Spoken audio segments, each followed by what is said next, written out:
We're on the cusp of another revolution with AI. It's that interesting dichotomy between being someone who's unleashed this monster, also being the loudest voice of caution against it. We are going to fundamentally change the way that we think of and use information. Information is going to mean something to my children's generation that it doesn't mean to ours. I'm in favor of human free speech, not for computer free speech. I believe that we should be in the driver's seat of making choices about our own brains and mental experiences.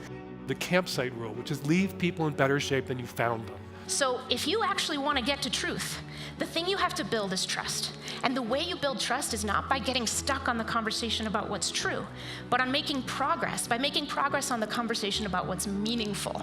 Online violence is real-world violence. This is shaping our world. This toxic sludge is making you forget the goodness of people. When I take a look at the 4 principles of the Aspen Institute, a lot of it deals with building these relationships and having these dialogues. So you have to bring every part of yourself. You have to be very human. You have to be willing to listen to another side that you very well might not agree with. I think we're at a point in our country's history where people are dying for a generational shift. We had said we believe in an all-electric future, but there was a lot of internal debate of when. Stop debating when and start working on how to make sure we get it done. There's a difference between anger and rage. Rage is out of control. Anger is, I'm gonna use this as fuel to try to affect change. There's this thing in my family that we say all the time is, praise the bridge that brought you safely across. I was a miserable silver medalist for many years, and now I'm a beaming bronze medalist. Way to go. The poor are getting poorer and the rich are getting richer.